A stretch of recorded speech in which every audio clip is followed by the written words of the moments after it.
Hey, team, Dr. Angie here. I wanted to talk today about something that not everybody wants to hear.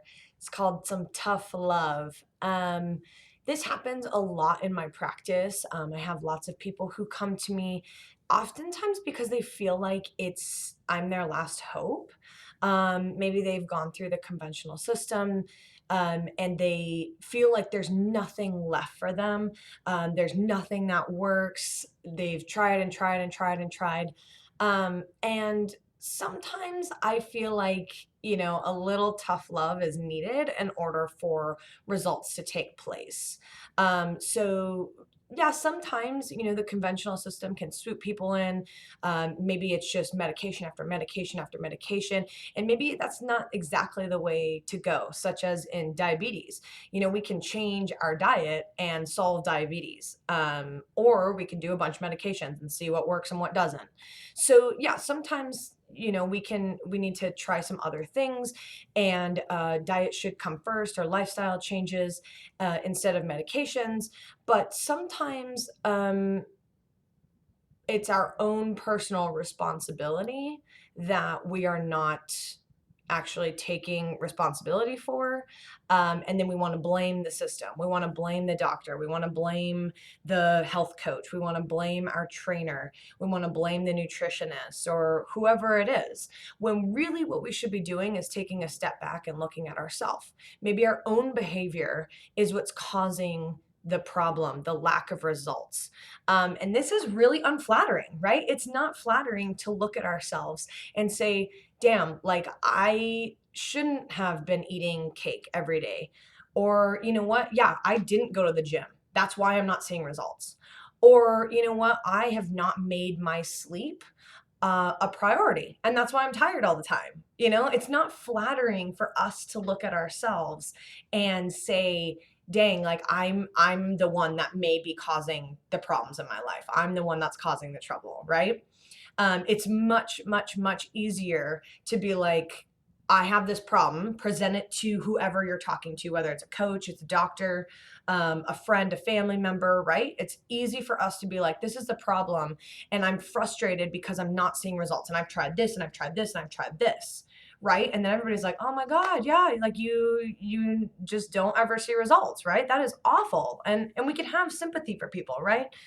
Um, but if we actually look back and we question, did we actually put in that effort? Did we really go 100% in, and we committed 100% for a really significant amount of time? Remember, things are not going to change overnight.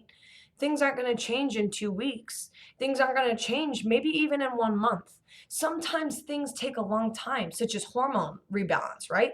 Thyroid takes a long time to recover, to rest, to regenerate, and then to get back healthy enough to produce the correct amount of hormone.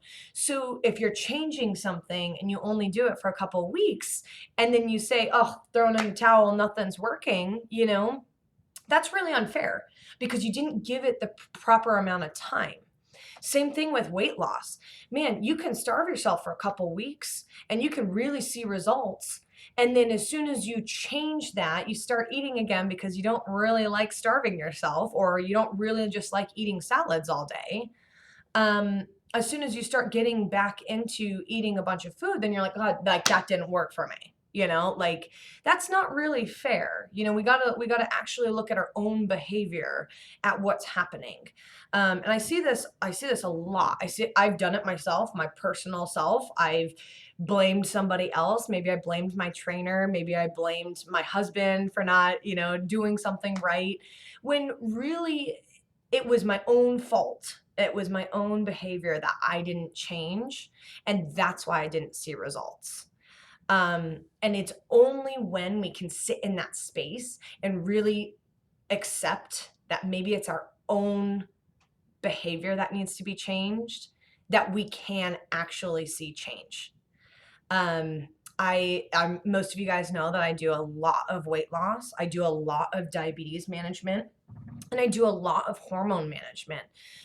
So I see this a lot. In infertility, This is something that's really, really important because stress plays such a role in our hormones.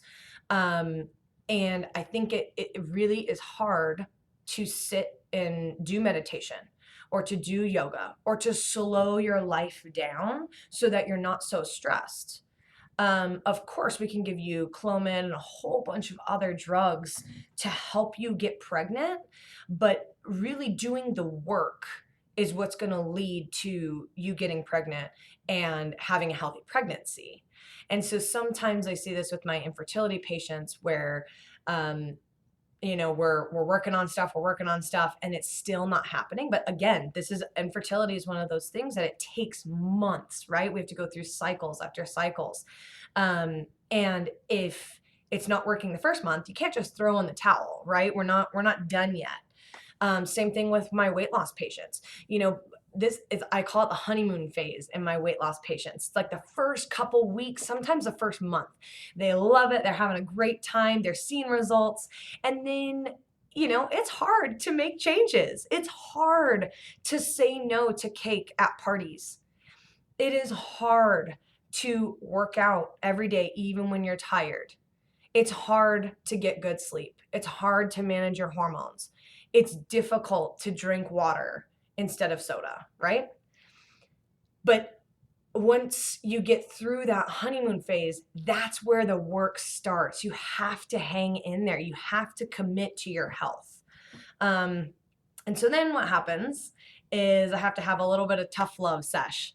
And here's what I want to talk about today is it is not easy to have a conversation with my patients and have them reflect back on their own behavior because it often leads to resentment. It often leads to people being real pissed with me.